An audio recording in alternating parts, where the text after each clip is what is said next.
देखिए, कक्षा नौवीं विज्ञान आपका यहाँ पर प्रश्न बैंक है। कक्षा नौवीं विज्ञान विषय का आप लोग का ये क्या है, प्रश्न बैंक है, और उसके यहाँ पर हम हल समझने जा रहे हैं। आप सभी बच्चों के पास प्रश्न बैंक ऑलरेडी है, मैं लिखवाऊंगा बिल्कुल नहीं, मैं आपको सिर्फ क्या करूँगा, समझाऊंगा। ये आपका विज्ञान विषय का प्रश्न बैंक है, ठीक है ना। अभी कल ही बोर्ड ने, मध्य प्रदेश बोर्ड ने बिल्कुल आदेश दिया है कि पेपर होंगे तो आप लोग के ऑफलाइन ही लिए जाएंगे, ठीक है। आप लोग के पेपर कैसे होंगे, ऑफलाइन ही लिए जाएंगे, मतलब स्कूल में आप लोग को देना है। तो विज्ञान का आज यहाँ पर हम चैप्टर नंबर 2, अध्याय कौन सा, अध्याय 2, विज्ञान का यहाँ पर हम अध्याय 2 आज यहाँ पर करने वाले हैं। अध्याय 2 का नाम है क्या, अध्याय 2 क्या हमारे आसपास के पदार्थ शुद्ध है, यह अध्याय को यहाँ पर हम समझने वाले हैं, ठीक है। अध्याय 2 आज हम पूरा समझेंगे। सबसे पहले हम इसके आंसर क्वेश्चन समझेंगे, ऐसे आंसर क्वेश्चन जो इंपॉर्टेंट और पेपर में आ सकते हैं। सबसे पहले हम उन आंसर क्वेश्चन को यहाँ पर हम समझने वाले हैं, ठीक है। दिख रहा है सब लोग को, सभी लोग को दिख रहा है। बारीकी समझना है, मैं अभी पूछूंगा, ठीक है। बच्चे कम है वैसे ही, तो मैं पूछूंगा अभी, ठीक है ना। समझना भी अभी है ना, ठीक है। अब भी समझना बारीकी, ठीक है। यहाँ पर देखो, दिख रहा है सब लोग को यहाँ पर, ठीक है। नहीं दिख रहा तो थोड़ा आगे पीछे एडजस्ट हो जाना, ठीक है। पहला क्वेश्चन है, आसवन विधि क्या है। आसवन विधि क्या है, पहला क्वेश्चन क्या है अपना, आसवन विधि क्या है।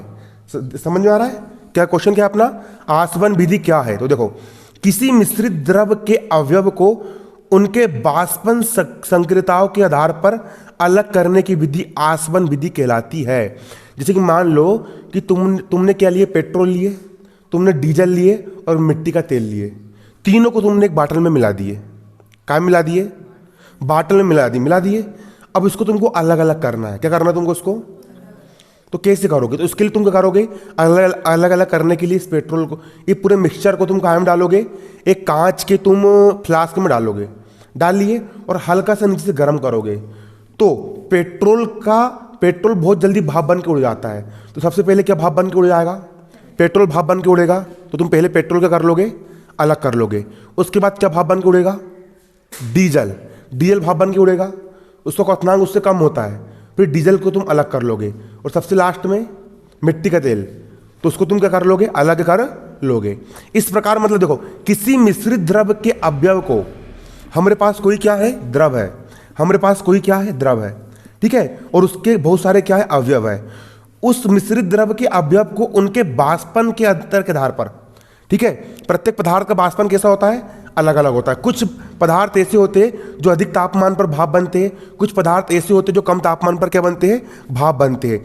उनकी बाष्पन सक्रियताओं के अंतर के आधार पर अलग अलग करने की विधि को अपन क्या कहते हैं, आसवन विधि कहते हैं। क्या कहते हैं अपन उसको, ये पृथक्करण की भौतिक विधि है।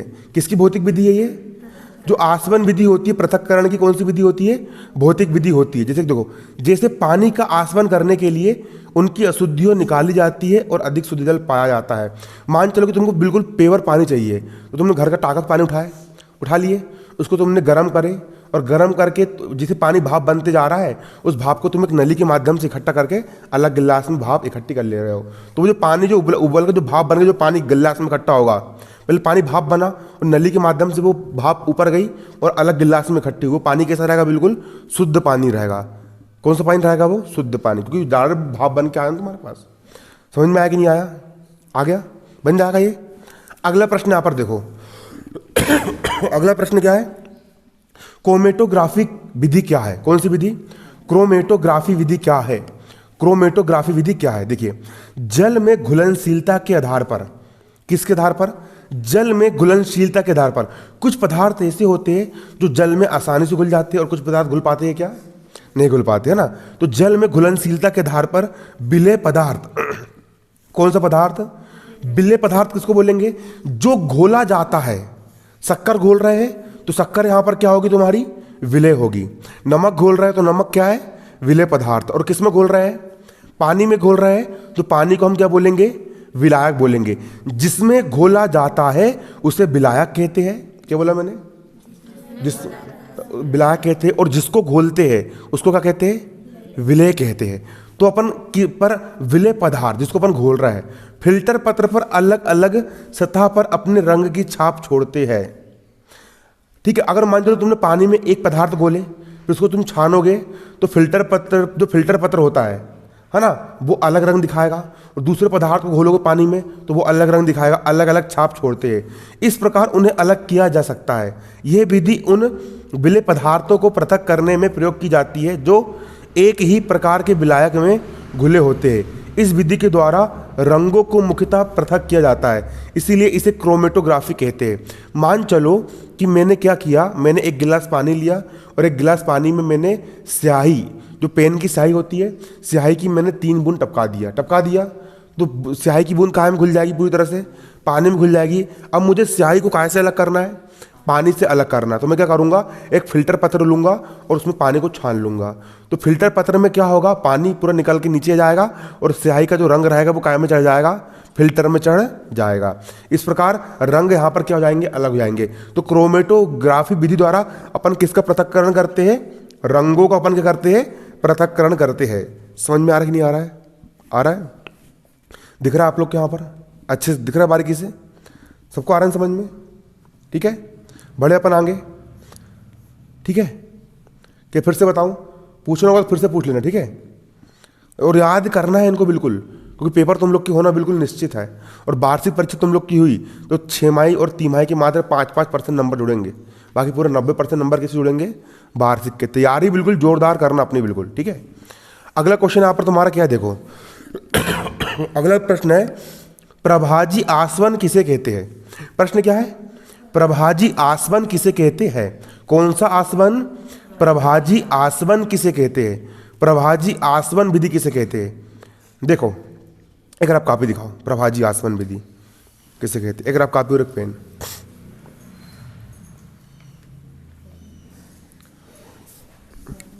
वाइट पेज वाली कॉपी दिखाना ना।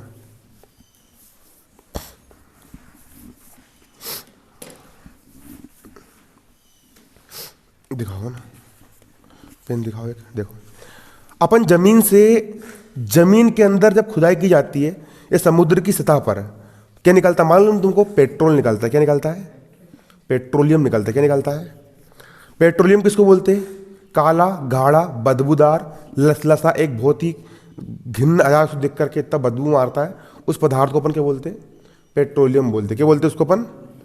अब अपन पूरे पेट्रोलियम को लाकर के अपन इकट्ठा करते हैं, क्या करते हैं, इकट्ठा करते इकट्ठा। और इस पेट्रोलियम को इकट्ठा करने के बाद उसको बहुत गर्म करते, क्या करते उसको अपन गर्म करते, हजारों डिग्री सेल्सियस पर, 3000 से 4000 डिग्री सेल्सियस पर क्या करते उसको अपन गर्म करते गर्म करते जो फिर एक पाइप लगा देते हैं यहाँ पर। ऐसा गर्म करने के बाद क्या लगा देता है अपन, पाइप लगा देता है, ठीक है। जब भाप बन के ऊपर उड़ता है तो 25 डिग्री सेल्सियस पर यहाँ से डीजल अलग निकल जाता है। फिर थोड़ा और भाप बन के ऊपर उड़ता है तो यहाँ से पेट्रोल अलग निकल जाता है। फिर थोड़ा और भाप बन के उड़ता है, यहाँ से क्या निकल जाती है, बेसलिन निकल जाती है। वही बेसलिन जो अपन चेहरे पे लगाते हैं, पेट्रोलियम जेली, ठीक है। ज़्यादा नहीं लगाना चाहिए, कैंसर हो जाता नहीं तो कई बार। फिर जो और ऊपर जाता है फिर इससे ग्रीस निकलता है, और ऊपर जाता है फिर मिट्टी का तेल निकलता है। तो इस प्रकार पेट्रोलियम से उसके घटक अवयव को प्राप्त करने के लिए अपन किस विधि का प्रयोग करते हैं, प्रभाजी आसवन विधि का अपन क्या करते हैं, प्रयोग करते हैं। समझ में आ रहा है नहीं, पहले बताओ मुझे, आ रहा है। देखो 2 या 2 से अधिक घुलनशील द्रवों जिनके क्वथनांक का अंतर 25 केल्विन से कम होता है, ऐसे 2 या 2 से अधिक द्रव जो आपस में घुल गए हैं। वो जो पेट्रोलियम होता है उसमें बहुत सारे पदार्थ घुले होते हैं, बेसलिन से लेकर के केरोसिन से लेकर के डीजल से लेकर पेट्रोल से लेकर के कई सारे पदार्थ क्या होते हैं, घुले होते हैं। लेकिन उनके क्वथनांक में अंतर होता है। मतलब कि कुछ पदार्थ ऐसे होते हैं जो 80 डिग्री पर भाप बनते हैं, कुछ ऐसे होते हैं जिनको 90 डिग्री तक गर्म करने पर भाप बनते हैं, कुछ पदार्थ ऐसे होते हैं जो 95 डिग्री तक गर्म करने पर क्या बनते हैं, भाप बनते हैं। तो उनके क्वथनांक में कितना अंतर होता है, कम से कम 25 केल्विन का क्या होता है, अंतर होता है। कि मिश्रण को पृथक करने के लिए इस प्रकार के मिश्रण को अपन को अलग अलग करना है। क्या करना है, अलग अलग करना मतलब पृथक करना है। तो मिश्रण को पृथक करने के लिए, अलग अलग करने के लिए प्रभाजी आसवन विधि का क्या करते हैं अपन, प्रयोग किया जाता है। कौन सी विधि का प्रयोग किया जाता है, प्रभाजी आसवन विधि का प्रयोग किया जाता है। उदाहरण के लिए वायु से विभिन्न गैसों का पृथक्करण। अब हवा, ये जो हवा दिख रही है तुमको अपने आसपास, हवा में कितनी सारी गैस यहाँ पर, यहाँ पर कितनी गैस घुली मालूम है? ऑक्सीजन 21% घुली मिलेगी, नाइट्रोजन भी मिलेगी तुमको, हाइड्रोजन भी मिलेगी, कार्बन डाइऑक्साइड भी मिलेगी, कई सारी गैस मिक्सचर होती है। ठीक है, अगर तुमको इसको पृथक करना है या फिर पेट्रोलियम उत्पाद को, अभी बताया मैंने तुमको पेट्रोल का ना, या पेट्रोलियम उत्पादों को उनके विभिन्न संघटकों के पृथक्करण अपन इसी विधि के माध्यम से करते हैं। कौन सी विधि के माध्यम से? प्रभाजी आसवन विधि के माध्यम से। ठीक है, किस विधि के माध्यम से? प्रभाजी आसवन विधि के माध्यम से। 2 नंबर का एक क्वेश्चन, 2 नंबर के 1-2 क्वेश्चन आपसे उठ करके आएंगे, इसलिए बारीकी समझना है बिल्कुल। ठीक है, और यही तुमको पेपर में आना ही आना है। ऐसा समझ लो कि बिल्कुल यहीं पर क्या हो जाए, याद हो जाए, यहीं पर क्या हो जाए, याद हो जाए। समझ में आ रहा कि नहीं आ रहा है? आ रहा है? चलो अगला प्रश्न, अगला प्रश्न यहां पर तुम्हारा है, क्रिस्टलीकरण विधि के 2 अनुप्रयोग लिखिए। प्रश्न क्या बोल रहा है? क्रिस्टलीकरण विधि के 2 अनुप्रयोग लिखिए। क्रिस्टलीकरण विधि के 2 अनुप्रयोग। क्रिस्टलीकरण का मतलब क्या होता है बताऊं तुमको मैं? तुमने क्या करे, तुमने लिए एक गंजा पानी लिए और एक गंजा पानी में तुमने घोल दिए 5 चम्मच शक्कर, घोल दिए। अब तुमको शक्कर पानी से अलग करना है, तो कैसे करोगे? उसको करने का एक तरीका ये होता है कि उस गंजे को अपन गर्म करेंगे, और गर्म करेंगे जो पूरा पानी होगा भाप बन के क्या होगा, उड़ जाएगा, और सतह पर क्या बन जाएगी, शक्कर के क्रिस्टल कहाँ बच जाएंगे, सतह पर बच जाएंगे। ठीक है, इस प्रकार अलग कर लिया जाता है। देखो, क्रिस्टलीकरण वह विधि है जिसके द्वारा क्रिस्टल के रूप में ठोस को उसके विलयन से अलग करते हैं। क्रिस्टल के रूप में बताया था मैंने, पानी तुम गर्म कर लोगे तो किसके क्रिस्टल बच जाएंगे, शक्कर के क्रिस्टल बच जाएंगे, और पानी पूरा भाप बन के क्या होगा, उड़ जाएगा। जिसके द्वारा क्रिस्टल के रूप में, किसके रूप में क्रिस्टल के रूप में ठोस को, जो ठोस होता है, शक्कर जो होती है, ठोस को उसके विलयन से क्या करा जाता है, पृथक किया जाता है, अलग किया जाता है। कैसे करते हो? समुद्री जल द्वारा नमक को शुद्ध करने में। कई बार क्या करते हैं, समुद्र का जो पानी होता है ना, बड़े बड़े गड्ढों में इकट्ठा कर लेते हैं। कहाँ भर लेते हैं? बड़े बड़े गड्ढों में क्या करते हैं, इकट्ठा कर लेते हैं। और समुद्र का पानी सूरज सुखा देता है, भाप बन के उड़ जाता है, और वहाँ पर क्या, किससे क्रिस्टल मिल जाते हैं तुमको, नमक के जो डिगले होते हैं वहाँ पर प्राप्त हो जाते हैं। अशुद्ध नमूने से फिटकरी को अलग करने के लिए, फिटकरी को भी इसी प्रकार अपन शुद्ध करते हैं। समझ में आया? क्रिस्टलीकरण भी समझ में आई कि नहीं आई? क्रिस्टल बनाना, पानी को भाप बन के उड़ा देना, और सिर्फ क्या बचेगा आप लोग के पास, क्रिस्टल बचेगा। बनेगा नहीं बनेगा? बन जाएगा, पेपर में आएगा तो। अगला प्रश्न, धातु एवं अधातु में 2 अंतर लिखिए। किस किस में? धातु एवं अधातु में क्या क्या अंतर होते हैं? तो देखिए, धातु एवं अधातु में 2 अंतर निम्न है। पहला, धातु एक ऐसी होती है, चमकीली होती है। दिख रही है धातु? चमकीली है, अलग ही शाइन मारेगी। सोना चांदी धातु होता है, अलग ही चमकता है। अधातु चमकीली होती है क्या? प्लास्टिक चमकता है क्या? कपड़े चमकते हैं क्या? नहीं चमकते। ठीक है, अगला, ये चांदी की तरह सफेद होती है। और अधातु कैसी होती है? विभिन्न रंगों की होती है। इसके बाद अगला देखो, यहां पर धातु जो होती है ताप और विद्युत की सुचालक होती है। धातु पर अगर तुम करंट डालोगे तो करंट पकड़ लेती है। ठीक है, और धातु को तुम अगर एक तरफ से गर्म करोगे तो दूसरा भाग भी क्या होता है, गर्म हो जाता है। मतलब कि धातु जो होती है ताप और विद्युत की क्या होती है, सुचालक। जैसे कि देखो, अगर ये धातु का पाइप है ना, तुम इसको इधर गर्म करोगे ना तो इधर का भाग अपने आप गर्म हो जाएगा लोहे में, क्योंकि धातु जो होती है वो ऊष्मा को स्थानांतरित करती है। और वही लकड़ी को इधर गर्म करोगे ना तो इधर की लकड़ी गर्म होती है क्या? नहीं होती, क्योंकि धातु जो होती है ताप और विद्युत की सुचालक होती है, लेकिन अधातु जो होती है ताप और विद्युत की सुचालक होती है क्या? नहीं होती है। ठीक है, अधातु ताप और विद्युत क्या होती है? कुचालक होती है। अगला, धातुएं तन्य होती है। तन्य का मतलब जो होता है कि अपन धातु को तार के रूप में खींच सकते हैं, लेकिन अधातु क्या होती है? अधातु तन्य नहीं होती है। अगला, धातु आघात वर्धनीय होती है। आघात वर्धनीयता का मतलब ये होता है कि धातु को अगर तुम पीटोगे तो उसकी चादर बन जाएगी। देखो, ये चादर है, दिख रही है? धातु को पीटने पर क्या बन जाती है? उसकी चादर बन जाती है। लेकिन तुम अगर ईंटा को पीटोगे तो चादर बनेगी क्या? नहीं, वो भंगुर होती है। कैसी होती है? भंगुर। अधातु आघात वर्धनीय नहीं होती है। धातु के उदाहरण कौन कौन से? सोना, चांदी, लोहा, सोडियम, ये सब क्या है? धातु है। और अधातु के उदाहरण क्या है? हाइड्रोजन, ऑक्सीजन, ब्रोमीन, क्लोरीन, ये सब क्या है? अधातु है। समझ में आ रहा है मैं क्या कहना चाह रहा हूँ? मैं क्या समझाना चाह रहा हूँ कि दिमाग के ऊपर से आ रहा है। ऐसा पढ़ने में मजा आ रही है, फिर बोर्ड में पढ़ने में मजा आती है। हाँ, इसमें अच्छा है ना, कम बच्चे में ऐसा रहता है कि अपन तुम्हारा ध्यान यहीं पे रहेगा, और ज़्यादा लोग रहते वहाँ बोर्ड में पढ़ाऊँगा ना तो उतना वो नहीं हो पाता है। लेकिन ज़्यादा बच्चा आना चाहिए, है नहीं? ये नहीं, कम बच्चे आने में तुम्हारा फ़ायदा, ज़्यादा आने में मेरा फ़ायदा, ठीक है? कम लोग आएंगे तो तुम इतने लोग पढ़ोगे यहाँ पे अच्छे समझ में आएगा बारीकी से, ज़्यादा क्वेश्चन भी होंगे, और ज़्यादा लोग आएंगे तो हमको बोर्ड में पढ़ाना पड़ेगा और कम क्वेश्चन होंगे ना, ये नहीं, ठीक है? अगला प्रश्न यहाँ पर देखो, अगला प्रश्न यहाँ पर क्या है, ठीक है? भौतिक एवं रासायनिक परिवर्तनों को के दो गुण लिखिए। किस किस के लिखना है? भौतिक परिवर्तन एवं रासायनिक परिवर्तन के क्या लिखना है? दो गुण लिखना है। सबसे पहले यहां पर हम क्या समझेंगे? भौतिक परिवर्तन। कौन सा परिवर्तन? भौतिक परिवर्तन। क्या समझेंगे यहां पर हम? भौतिक परिवर्तन। कौन सा परिवर्तन? भौतिक परिवर्तन। पहला, वह परिवर्तन जिसमें पदार्थ के केवल भौतिक अवस्था में परिवर्तन होता है तथा उसके रासायनिक गुण अथवा अवस्था में कोई परिवर्तन नहीं होता, भौतिक परिवर्तन कहलाता है। वह परिवर्तन जिसमें पदार्थ के केवल किसमें परिवर्तन हो रहा है? भौतिक अवस्था में परिवर्तन होता है। किसमें होता है? वह ऐसा परिवर्तन, ऐसा बदलाव जिसमें पदार्थ के सिर्फ और सिर्फ भौतिक अवस्था, भौतिक अवस्था का मतलब होता है बाहरी दिखावा, बाहरी रूप रंग, सिर्फ उसमें क्या होता है? परिवर्तन होता है, और उसके रासायनिक गुण अथवा अवस्था में कोई परिवर्तन नहीं होता, उसको अपन क्या बोलेंगे? भौतिक परिवर्तन। जैसे पानी का जमना, अगर पानी अगर बर्फ बन जाएगा तब भी पानी च रहेगा ना, सिर्फ उसकी अवस्था बदली है, अंदर का कुछ बदला क्या? नहीं। कांच का टूटना, कांच टूट जाएगी तब भी क्या रहेगी?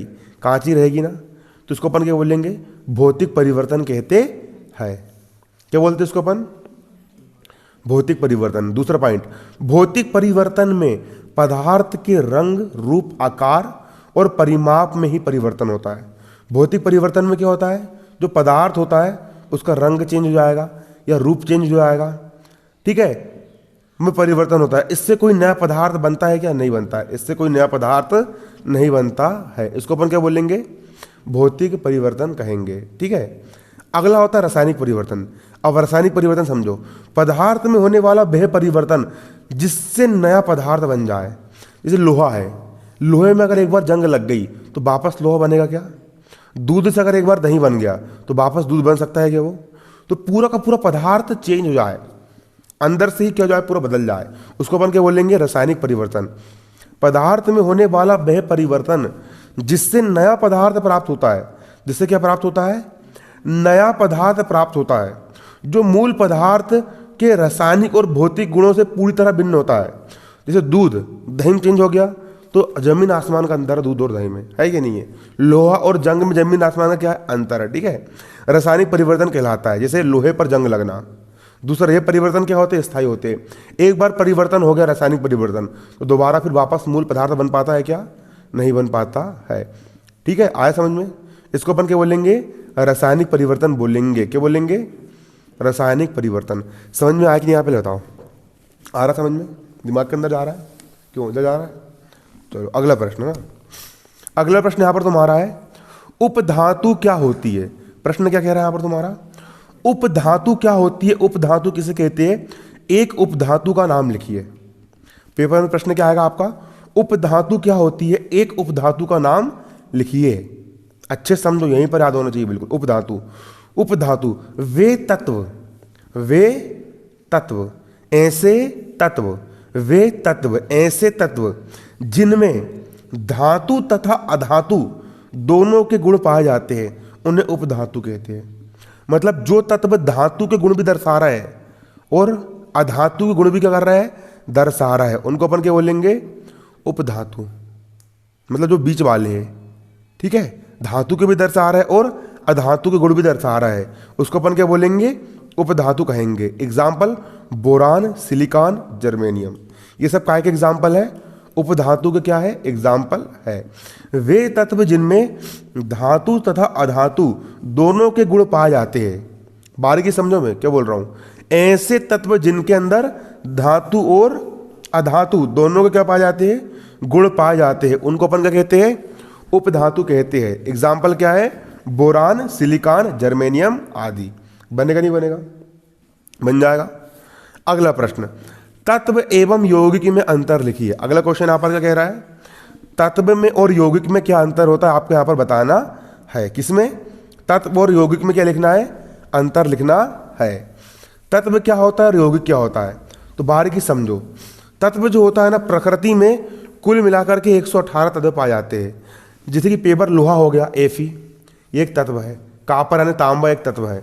सोडियम Na एक क्या है? तत्व है। जो अपने आप में स्वतंत्र होते हैं, मतलब मिलावट नहीं होती। ठीक है, प्रकृति में कुल 118 तत्व होते हैं। कितने तत्व होते हैं? 118 तत्व। इनको अपन क्या बोलेंगे? इनको अपन तत्व बोलेंगे। और तत्वों के मिलने से बनता है यौगिक।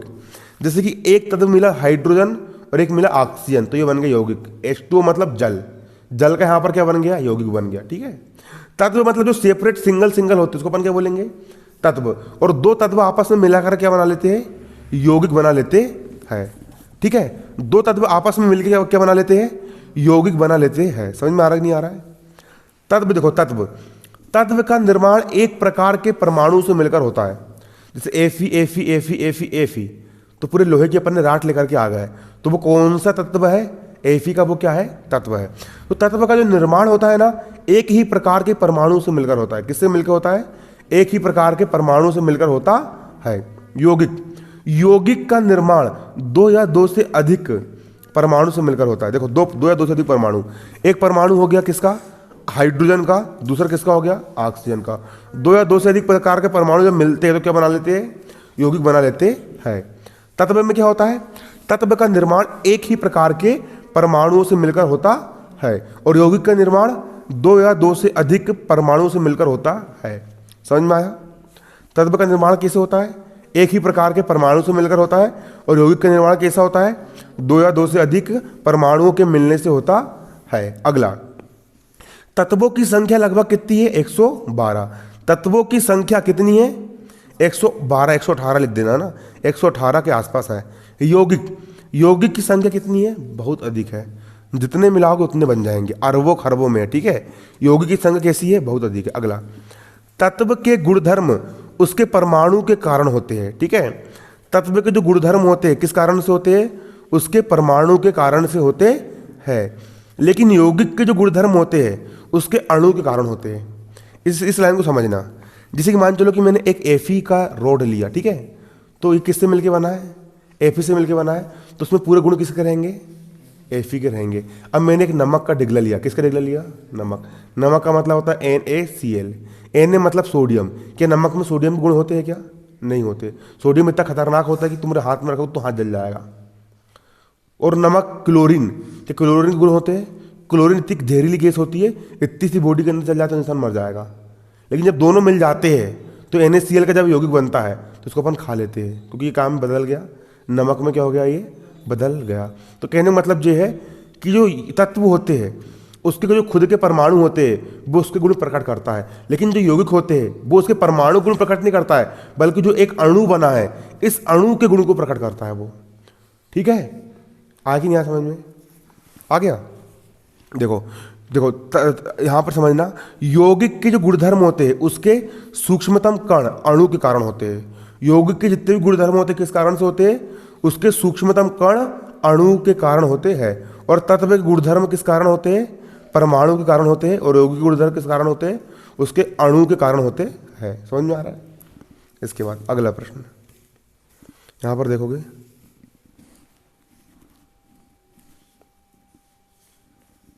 अगला प्रश्न, ठीक है। तत्व भौतिक और रासायनिक क्रियाओं द्वारा सरल पदार्थों में विघटित नहीं होता है। जो तत्व होता है, जैसे कि लोहे की राड हो गई, वो ऑलरेडी सरल पदार्थ में है। तो तत्व जो होता है भौतिक और रासायनिक क्रिया द्वारा और सरल पदार्थ में विघटित होता है क्या? नहीं होता है। लेकिन जो यौगिक होता है, यौगिक को विघटित किया जा सकता है। मतलब जैसे कि ये यौगिक हो गया, ये नमक का यौगिक हो गया NaCl, तो इसको तुम Na अलग कर सकते हो और Cl अलग कर सकते हो। ठीक है, तो तत्व यौगिक को तुम उसके भौतिक अवयवों में विघटित कर सकते हो, लेकिन तत्व को उसके भौतिक अवयव में विघटित कर सकते हो क्या? नहीं कर सकते, क्योंकि ऑलरेडी वो क्या होता है? विघटित हुआ रहता है। अगला, तत्व का एग्जाम्पल क्या लिखोगे यहाँ पर? तत्व का एग्जाम्पल क्या है? हाइड्रोजन, नाइट्रोजन, कार्बन, ये सब क्या है? तत्व है। और यौगिक का एग्जाम्पल यहाँ पर क्या है? सोडियम क्लोराइड, नमक, NaCl, ठीक है। ये किसका एग्जाम्पल है? यौगिक का यहाँ पर क्या है? ये एग्जाम्पल है। समझ में आया कि नहीं आया? आगे अगला प्रश्न। अगला प्रश्न, मिश्रण एवं यौगिकों में दो अंतर लिखिए। किसमें? मिश्रण किसे कहते हैं और यौगिक किसे कहते हैं? Very very very important. तिमाही 6 में भी आया था, पिछले साल के पेपर में भी आया है और हर बार आता है, और क्या पता इस बार की वार्षिक परीक्षा में भी आप लोग को देखने के लिए मिल जाए। प्रश्न यहाँ पर क्या है? मिश्रण और यौगिक में अंतर लिखिए। देखो, मिश्रण पहले समझो किसको बोलते हैं। मैंने एक मुट्ठी रेता लिया और एक मुट्ठी नमक लिया, दोनों को मिला दिया, क्या बन गया? मिश्रण बन गया मिश्रण। तो किसी भी पदार्थ को तुम किसी पदार्थ में मिला दो, किसी को भी किसी में भी मिला दो, तो क्या बन जाएगा? मिश्रण बन जाएगा। क्या बन जाएगा? मिश्रण बन जाएगा। लेकिन जो यौगिक होता है उसमें तत्व निश्चित अनुपात में मिलते हैं। जैसे जल के यौगिक में हाइड्रोजन 2 ही रहेंगे और ऑक्सीजन 1 ही रहेगा।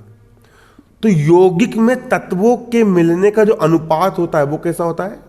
निश्चित।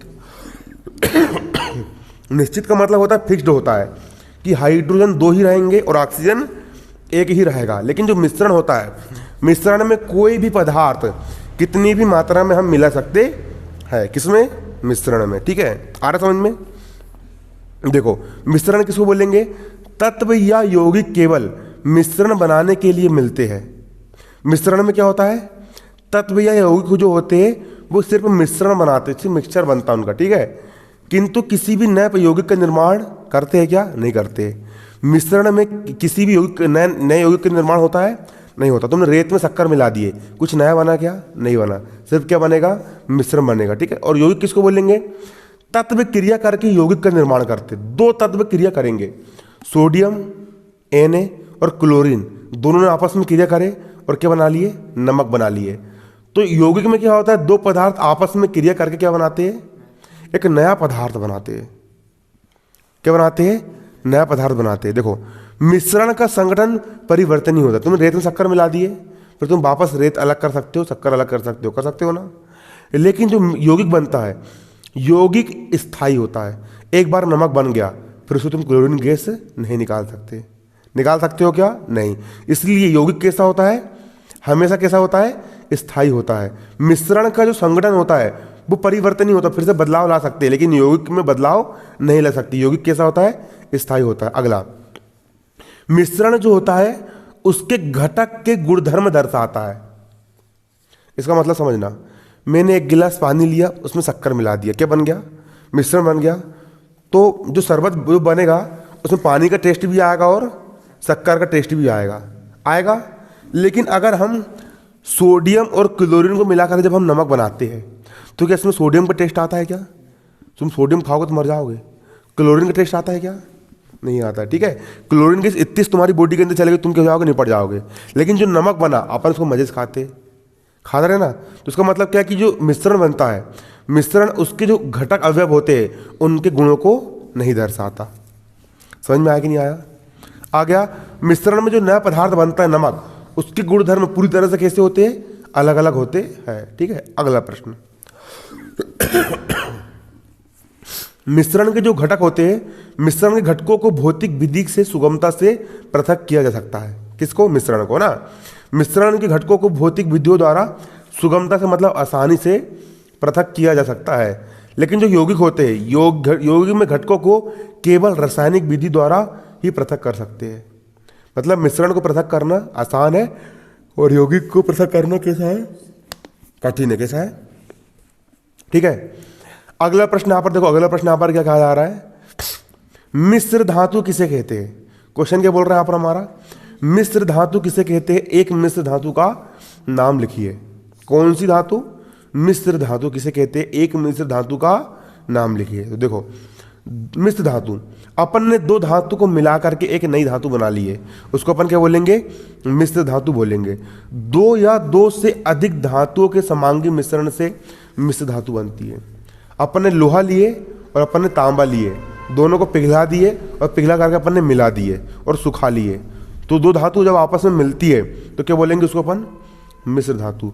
2 या 2 से अधिक धातुओं के समांगी मिश्रण को क्या कहते हैं? मिश्र धातु कहते हैं।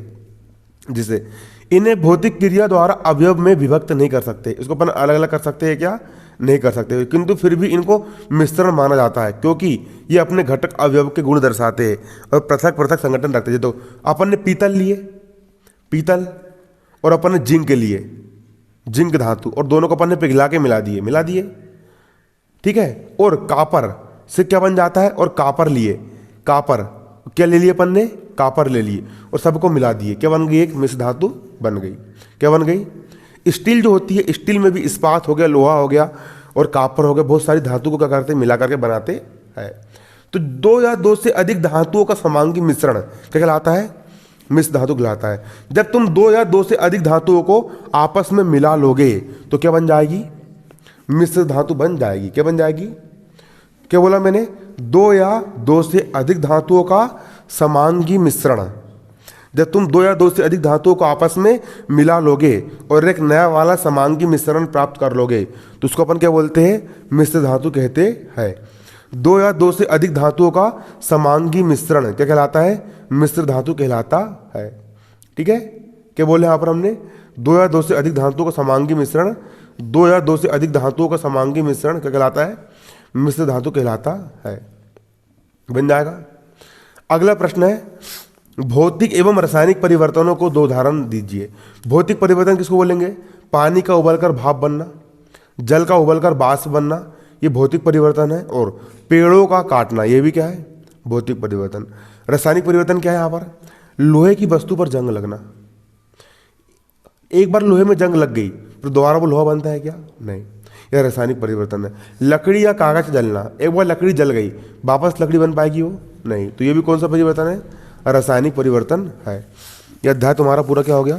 खत्म हो गया, पूरा खत्म हो गया। पूरा क्या हो गया? खत्म हो गया। अब इससे कुछ ऑब्जेक्टिव वगैरह भी देख लेते हैं अपन, है ना, पूरे खत्म कर देते हैं इसको। पहला प्रश्न है, दो या दो से अधिक पदार्थों का समांगी मिश्रण क्या कहलाता है? क्या कहलाता है? विलयन कहलाता है। जब दो या दो से अधिक पदार्थों को तुम मिला दोगे तो क्या बन जाएगा? विलयन बन जाता है। अगला,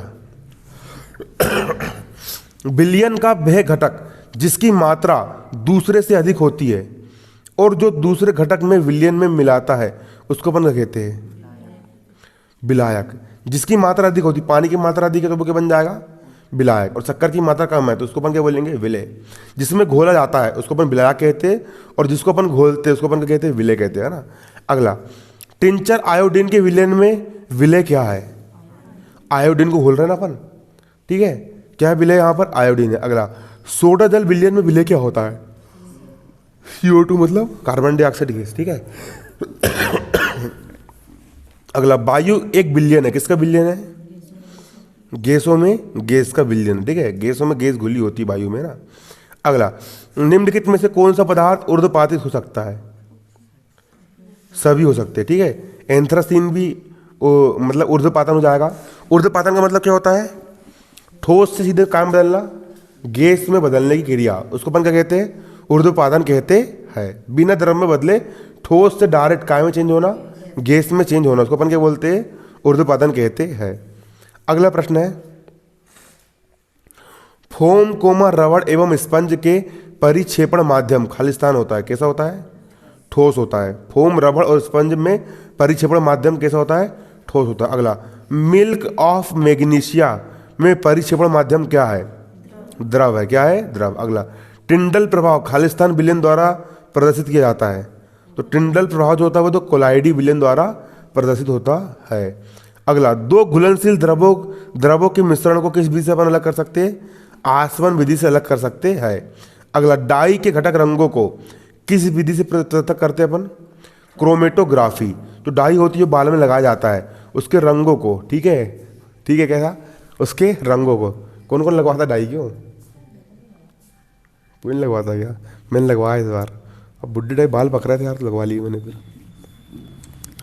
ठीक है।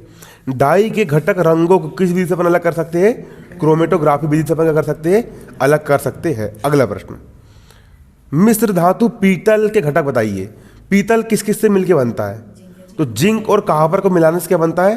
पीतल बनता है, ठीक है। जिंक और कॉपर के मिलाने से क्या बनता है? पीतल बनता है। अगला, किस चीज को मिलाने से? याद कर लो, बिल्कुल यही बनना चाहिए। जिंक और कॉपर को मिलाने से क्या बनता है? पीतल बनता है। अगला, कोहरा बादल एवं कुहासा के परिक्षेपण माध्यम क्या होता है? कोहरा बादल एवं कुहासा में परिक्षेपण माध्यम क्या होता है? गैस होती है। अगला यहाँ पर प्रश्न है, शेविंग क्रीम में परिक्षेपण माध्यम क्या होता है? द्रव होता है। अगला, दूध एवं फेस क्रीम में परिक्षिप्त अवस्था क्या होती है? द्रव होती है। जेली एवं पनीर में परिक्षिप्त अवस्था क्या होती है? द्रव होती है। अगला, मक्खन में परिक्षेपण अवस्था क्या होती है? ठोस होता है। ठीक है, अध्याय तुम्हारा पूरा क्या हो गया? खत्म हो गया।